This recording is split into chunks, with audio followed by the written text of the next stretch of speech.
This is the Shaver Prep Football Podcast, episode 32, season 2, presented by Aquarius Home Services and brought to you by True Stone Financial, 612 Quarterbacks, and powered by 10K Construction.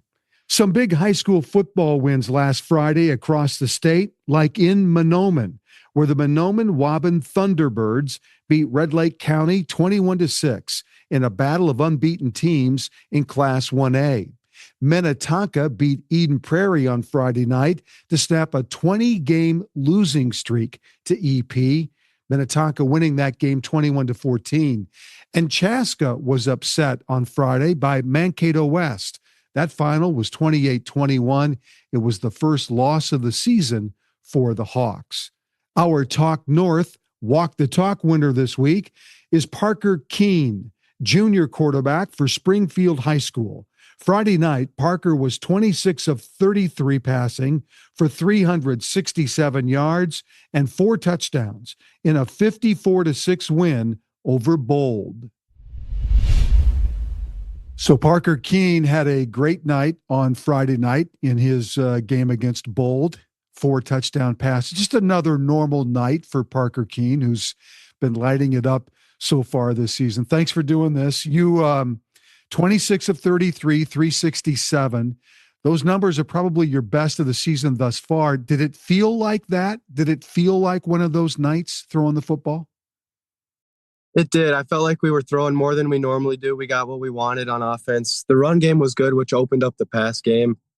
In the moment, you don't really notice how you're doing, but then afterwards you see the stats and you're like, yeah, it was a pretty good game. So we should point out Parker's sitting in a car because you're at a volleyball tournament. I am at my sister's volleyball tournament, yeah. Is your sister younger or older? She's younger. She's in 8th grade. Okay. All right. So you're being a good brother today. That's right. Supporting your sister. Here you go. 50 of 73 passing so far this year. Are those numbers right? Have you only thrown the ball 73 times? That can't be right. Yeah, I think it is correct through 4 games, yeah.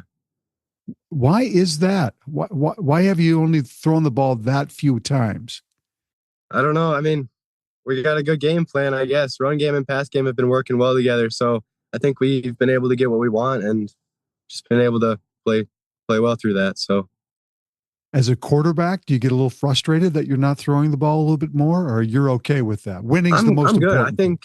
I think everybody on this team has a role and everyone's executed their role and it's been good. And I think we've always been able to get what we want. Team first. Team gets a win. I'm happy. So we should point out that Springfield is off to a 5-0 start, averaging 51 points per game so far through 5 games. So there's a lot of things working on the offensive side. Talk about your supporting cast. What helps you be a great quarterback in this system? Talk about some of the key players that surround you. I think, first of all, coaches have been very helpful to me, and they've just been able to give us great game plans. And then up front, our line has been especially very good this year. They give me great time in the pocket to go and execute. And then my receivers downfield going up and high pointing balls, getting open, scramble drill, getting open after a play breaks down. I think they've done a great job this year and just going out and competing with the other guys.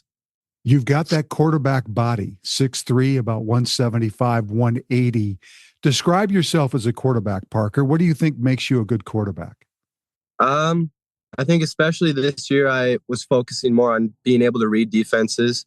And that was a big part of what I worked on in the off season. And then going to camps to get stronger, been in the weight room, getting bigger and stronger so I can throw downfield farther and with more velocity on the ball. I think has been a big part of why I've been able to be successful this year.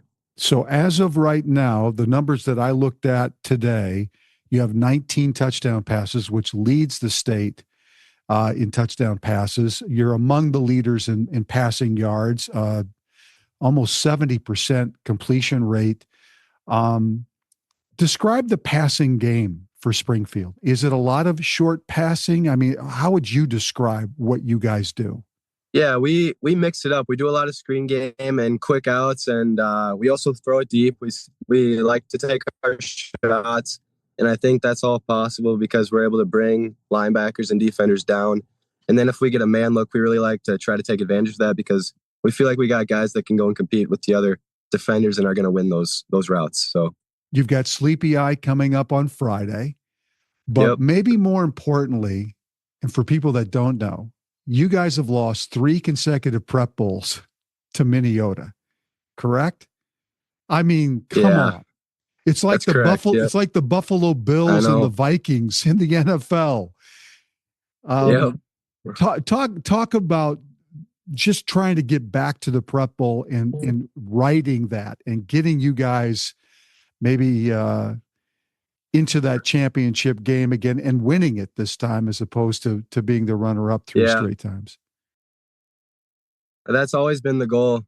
And I started as a ball boy going there, and then being able to play it in these last couple of years going back to the bank has been awesome. And then every year we strive to get to that last game against usually Minnesota, but that is the goal this year, to win and just get back there is where we want to be. So I think we could do it this year. We got a great team coming back, a lot of good players.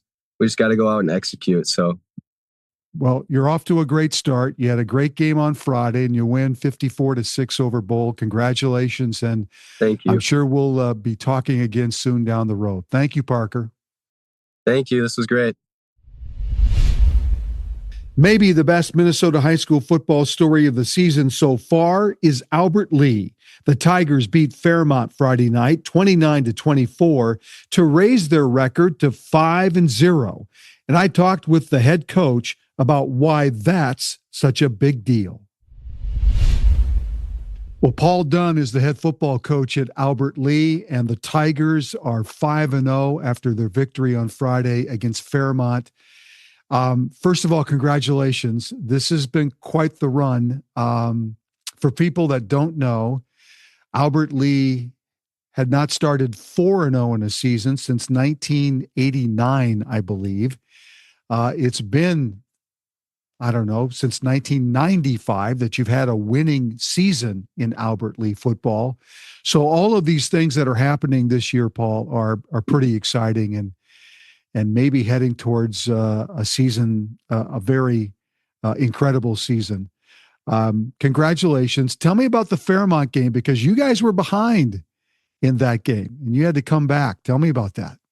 Yeah. And just to clarify, the last time we were 5-0 was 1971. Wow. And 5-0. Yeah, they went 9-0 that year and were the mythical state champions. Wow. For 1970-71 season. So that's fun. It's historic right now. So tell me about the Fairmont game, because you were losing that game. Yeah, there was kind of a prolonged injury on the game in the third period.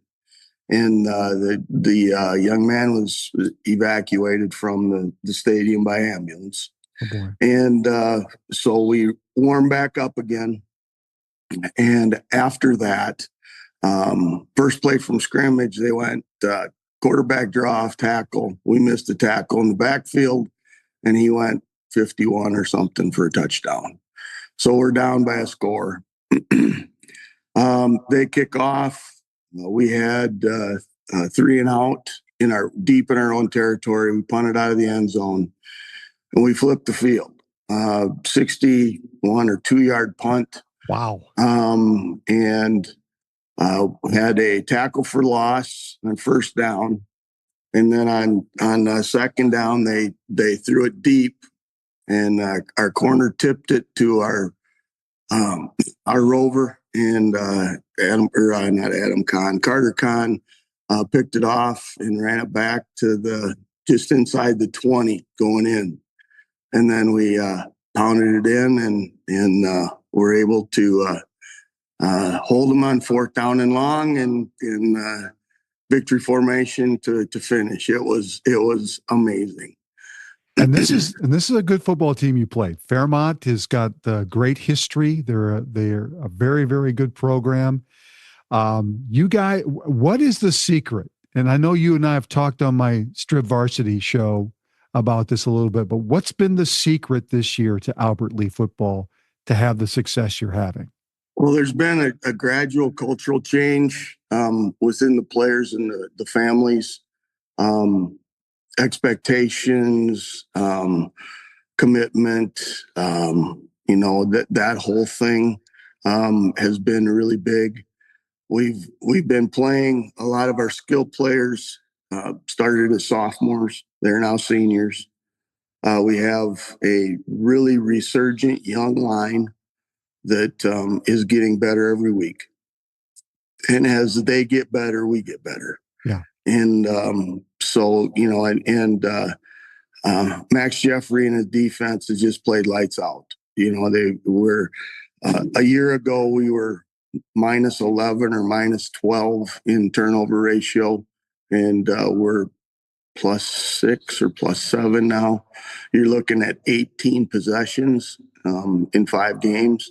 That's a huge swing. So, those would be some of the keys that have happened. I have to imagine that the Albert Lee faithful are turning out to watch this team play. This is pretty exciting stuff. Oh, it was bedlam. I tell you. And the cool thing is it was our tackle cancer game. So our numbers were really good. I don't know what they were totally, but well, just kind of give us a sense of the buzz in the community about your football program. They're just really excited. And it's been kind of disbelief almost. Are these guys for real? And last night I think we showed them. And that's real important.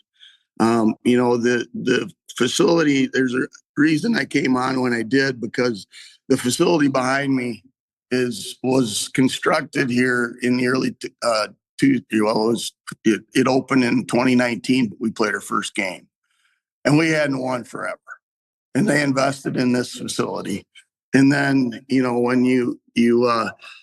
they've been just kind of waiting for the other shoe to drop. And hopefully if we can continue to play like we've been playing, I think that they're going to, it's our homecoming week.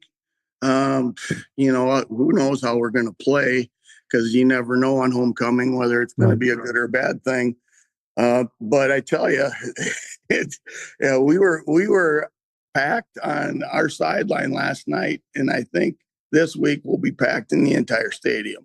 I mean, it's just craziness. I'm getting phone calls and emails and the text messages from all over the country.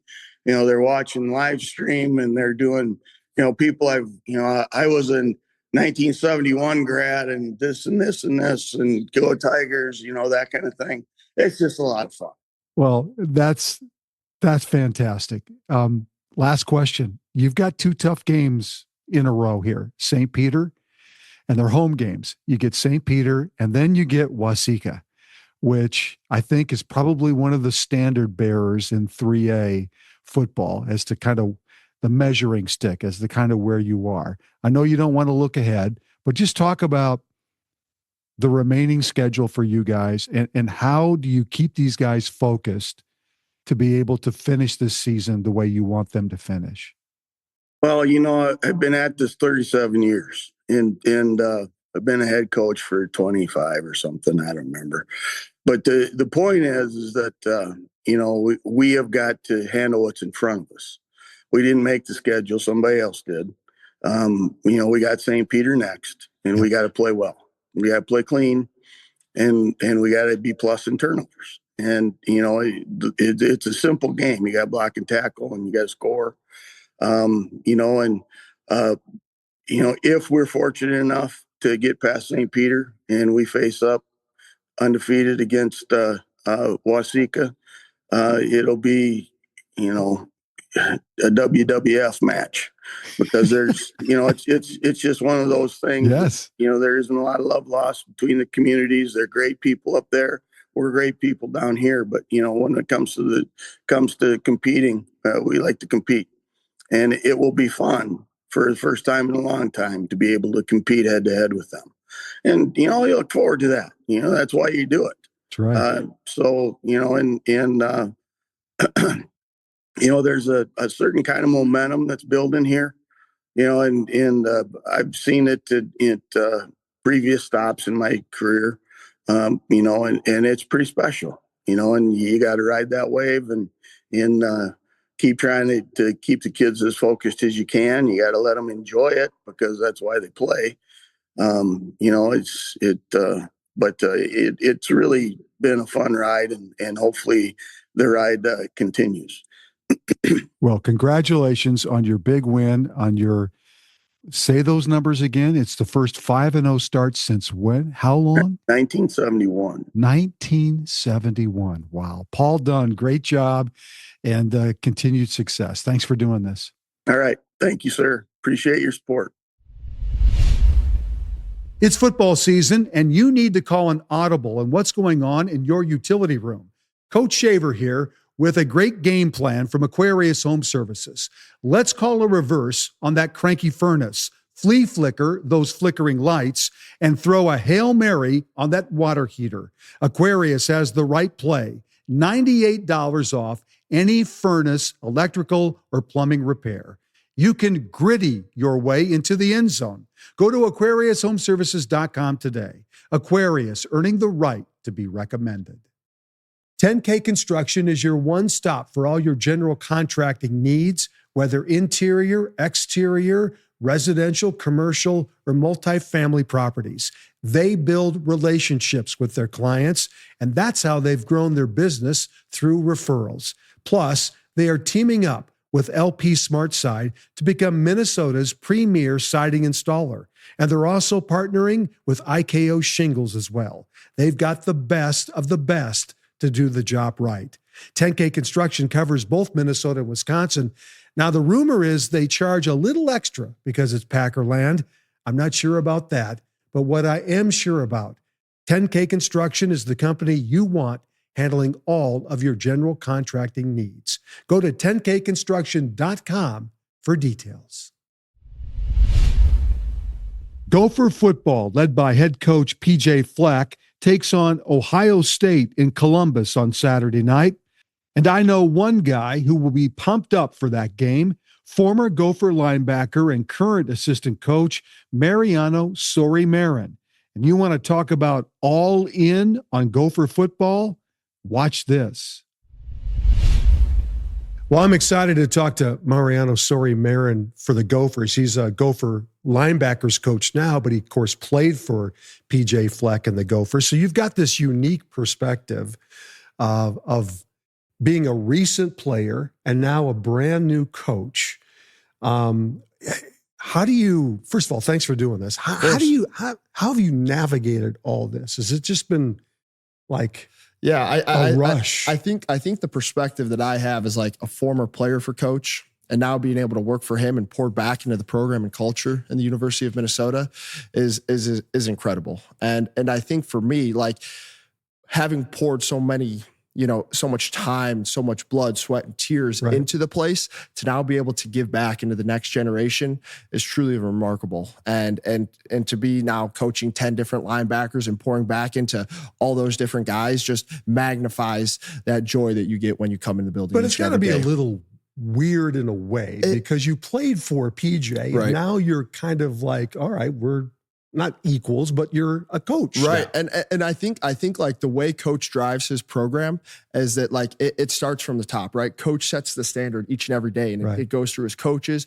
it goes through his players, and we're really a player-led program too, where the bottom, rises the floor. So for me, yes, you could say it's a little bit weird, but I'm really just doing the same things I did as a player each and every day, living out Row the Boat, serving and giving, providing for the University of Minnesota. The only difference is I'm not suiting up and buckling a chin strap on Saturdays. So yes, you can say weird, but it's really cool and special for me to be able to pour back into this place. You have to love the grind of football. Otherwise, A, you can't play at this level, and B, you certainly can't coach at this level if you don't love the grind of what football is. Yeah, I mean, I like for me, and this has really been the story of my life. Like ever since I started playing football when I was 8 years old, like football is kind of all I know when it comes to August 1st through the end of January. Football is all I know. And I was talking with some friends recently, like it's August is rolling around. And for me, summer ends when August 1st starts, right? Most people think they got August, it bleeds into September, right? Time to go out on the lake. Even into Labor Day. Yes, no doubt. Labor Day. But as a football player, whether it be a coach, whether it be a player, like you pour so much into this game, and this game gives so much back to you, right? Like it's the true teacher of life, that it's all you know, and that's everything that you live for when you sign up to do this. Did you really actually picture yourself doing this? Because you have a degree in finance, right? Correct. So when you showed up day one at Minnesota, did you really think that this would be the path? I never. No, I always How thought, did you end up on the path? Yeah. So I think for me, like, first off, when I went into school, like you said, I studied finance. I always thought I wanted to go to Wall Street. I always thought I wanted to do investment banking, the financial route. But as my career went on and I saw the positive impact that Coach Fleck and the program has on his players, I was like, this is something that is extremely special. And football is a game that I can't see myself walking away from. And I want to be a part of that next generation of coaches that's able to pour into the next generation of players to keep this great game going on for as long as possible. So you've kind of worked your way up. I mean, this year you're a full-time linebackers coach, right? So you've kind of worked your way into this thing. All right, be a coach for a second, because high school football players and coaches watch this podcast. Coach them up. Coach up a lot. What do linebackers right now in high school need to be thinking about, concentrating on to get to the level that you played, or just, to the next level? What do they need to be thinking about? Yeah, I think the biggest thing that they need to be thinking about, and the biggest thing that I look for in high school linebackers, is how they play the game. And that's a very general statement, what I just made, like how they play the game. What do I mean by that? At the end of the day, there's always going to be 11 football players on each side of the ball. There's always going to be these specific drills that linebackers are instructed to do. This is how you're going to defeat blocks. This is how you're going to tackle. But how you go about that is what separates you. When I watch you swarm and pursue to the football through the echo of the whistle, when I see you play with extreme pride and passion and joy, when I see you love your teammates and care for your teammates and sacrifice for your teammates, that's all the how aspect that I look for. So it's not exactly what you do, right? Listen, there's a lot of good linebackers in the country that can run fast, that can jump high, that can make tackles in space, but it's how you do it, right? Maybe this guy plays through injury or something, plays through adversity in the playoffs when his team needs him most. Maybe this guy chooses to switch positions so that the team can be better off. This guy plays with relentless how through the echo of the whistle. Like, all those things are difficult to find, and they pop off on film when I watch a high school tape. And those are the guys that we want in our program that make us special. I've heard basketball coaches, and I just use this as an example, who recruit Division I basketball players. They don't really want to see them playing because they're there because they know they're that good. Right. What they watch for, how are you on the bench? Right. Are you actively supporting your teammates? Are you excited for your teammates? Are you sulking because they took you out of the game? That's kind of the same thing you're talking about, right? Is, yes, you got to have the physical attributes. We all know that. But it's those, I guess you'd call it intangible things. Yeah, that's what you're looking for. Yeah, and I would totally agree. And like, when you look at the teams that the University of Minnesota has had over the past few years that have had so much success, you look at the guys that have gone on to play in the NFL. Those guys, those teams have those intangibles, right? They have that how. They have that unconquerable will, that spirit that ultimately drives them to be the best player that they can be, and ultimately the most connected team that they could be at the end of the day. All right, so you've been on both sides of the NIL as a player, and maybe not so much as it's evolving every year quickly. 100%. But now as a coach, and you go to recruit athletes, is that one of the questions they ask right away? How does it work? Right. So I think, like, for us in particular, when we're looking for somebody, we're looking for the right fit at the University of Minnesota, right? Yep. And that goes back to the intangibles that we talked about just a second ago. But when I'm looking for a player, if money is the only thing that they're looking for, they're not going to be a fit. Do you for know us. that right away in a conversation? More times than not, yes. Okay. More times than not, yes. And I think just the questions that are asked and the personality of the kid, you can figure that out. If a kid's going to ask me, "Hey coach, how much you paying right away?" Okay, then my question's been answered. But if a kid's asking, "Hey coach, how can you change my life? How can you develop me for the NFL and impact me for the next 40 years?" Then you have a kid that's going to be, looking for the right things, the positive impact and change and development that we offer. But in some ways, though, Mariano, you can't blame some of these guys for asking that question, considering maybe their background or their family situation. Right.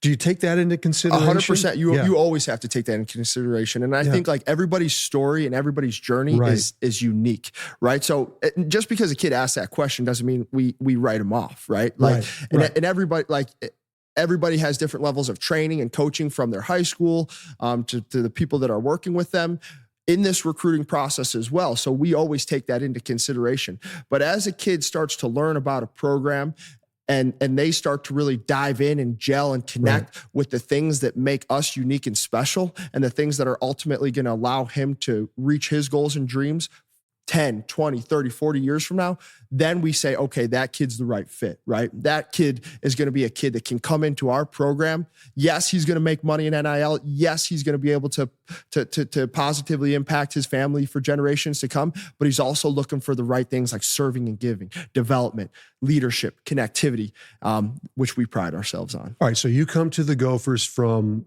Illinois, where you played high school football. Tell me about your high school experience. What was high school football like for you? Yeah, I mean, like high school football is a dream, and you look at the connection that it builds with the community, right? You're wearing your high school jersey throughout the hallways on a Friday. Everybody in town comes out to watch the game. When you look at high school football is a pure form of football where there are guys out there that dream of playing in the NFL, and there are guys that are out there just because they love the game and they just want to be with their buddies. They want to be with their buddies. Yeah. So to be able to play at that level, and for my alma mater, Providence Catholic, was truly special. And I was able to win a state championship. I was able to make some deep runs into the playoffs and build some connections and relationships that I have to this day.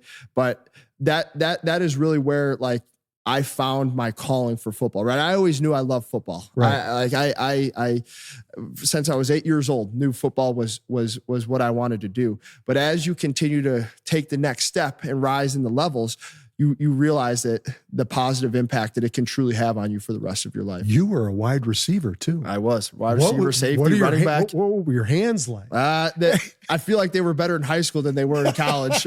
only one career interception, a few drops, but no, like the position versatility definitely helped me understand the game a little bit deeper, and also helped me just kind of understand like my body and my balance and my control to play linebacker at this level. I love talking to players like you who only get the one big offer out of high school.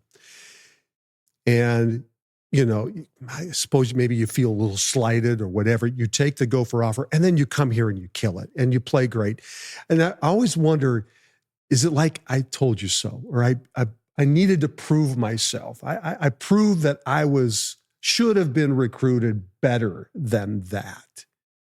Because I hear players say that's a motivation for them. I think so. We talk about chip on the shoulder versus crack on the shoulder, and at the University of Minnesota under Coach Fleck in the row of the boat, like at the end of the day, we just need to prove to ourselves who we say we are. So yes, was I probably a little bit under-recruited? Sure. Yeah. But at the end of the day, I only needed that one chance, that one offer, and Coach Fleck and Coach Callahan and the staff gave it to me, and I took it and I ran with it. So at the end of the day, it wasn't about proving to other people that I should have been offered by you. I told you I was good enough. No, it was about proving to myself exactly who I said I was. And Coach Fleck and staff knew that. And that's why they took the chance on me coming out of high school. And I was able to make the career that I did out of it. A lot of players that I interview are not just great football players. They're great people. They've done a lot of great things in their lives. And a lot of it goes back to their education. You were all academic in the Big Ten. What is that part of What does that mean to you? How important is that part for you? Like going back to the how we do things, there are 4 areas of your life: academic, athletic, social, spiritual. Not one is more important than the other, right?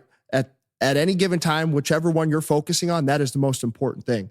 So when we're talking about our life program at the University of Minnesota, all 4 areas are equally as important. And you better have that how and that drive and pour into those areas, whatever it may be, right? So when it comes to football, yeah, I'm going to give everything I got when I'm doing football. When it was academics, I was giving everything I had in terms of academics, because like I said, this is a life program. It's going to give you opportunities, give you the resources and the skills to go out into the real world and do whatever you dream of, right? Like when coach talks about being a coach, right? It's about taking somebody from where they are to where they need to go, like the old stagecoach, right? So that's in football, that's in life, that's in academics, that's in your spirituality, whatever it may be. As a football coach, it is our job to get that player to exactly where they say they want to go. So as a player, that was the same thing. They provide so much resources for us academically, tutoring, extra help, just class, scheduling, things like that. And that's what allows us to have the success that we do in the classroom. And then also personally, I took a lot of pride in that as well. Obviously, like I said, I studied finance at Carlson, thought I wanted to go into investment banking. Yeah. So that was really important right off the rip. Last thing, the best advice that you ever got, maybe in high school, a coach, a mentor, somebody that has stuck with you all this time, that maybe you kind of, you hear that voice in the back of your head in any circumstance, what would that be? I think it's just be yourself. Yeah. Like be yourself. I think like this game is so special and it's hard to play. It's hard to coach. So when you're yourself and you're out there running around like you're in the backyard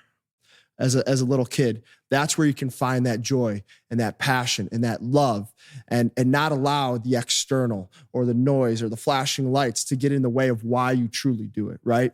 And why you started football when you were 8 years old, right? You did it because you wanted to run around, you wanted to hit somebody, you wanted to be with your teammates, right, and you wanted that team and that connectivity, that feeling on game day. And it's unmatched. So be yourself and stick true to why you started playing and why you started coaching in the first place. If I was 50 years younger, I would sign up and play for you right now. Heck yeah. It was great to meet you. Thank you so much for having me. This was awesome. Thanks for doing this. I appreciate it. Thank you. We'll be right back. This episode is brought to you by 612 Quarterbacks, Minnesota's premier quarterback development program. At 612 Qs, they're committed to creating a high-quality quarterback development program, both affordable and accessible. Their training goes beyond the basics, not only focusing on proper throwing mechanics and footwork, but also building strong football IQ, leadership, and resilience.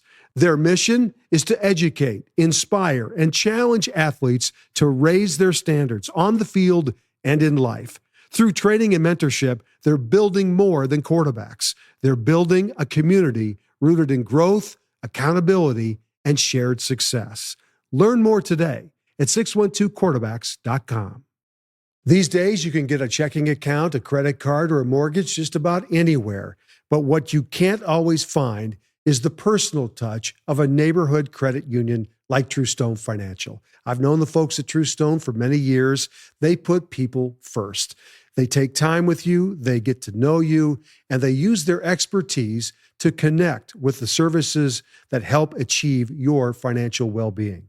True Stone is a not-for-profit financial institution owned by the very people they serve, and they're in your neighborhood. Visit truestone.org and get to know them. They can't wait to meet you. True Stone is an equal housing opportunity lender. A quick shout out to all the Minnesota high school football teams participating in Tackle Cancer this fall, and to one in particular, Randolph High School. The Rockets held their TC game last Friday night and raised a ton of money, as they always do. The entire town of 500 turned out for their game. Pretty cool. Our Talk North Games of the Week. In Class 4A, a monster matchup in Southeast Minnesota. Unbeaten's Casson Manorville takes on Byron. And in the Metro, the rivalry game. Chanhassen at Chaska. Both teams with 4-1 records, but you can throw out those records when they meet.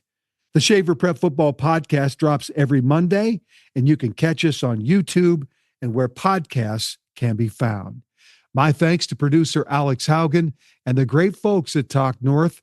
Thanks for watching and listening, and we'll see you next week.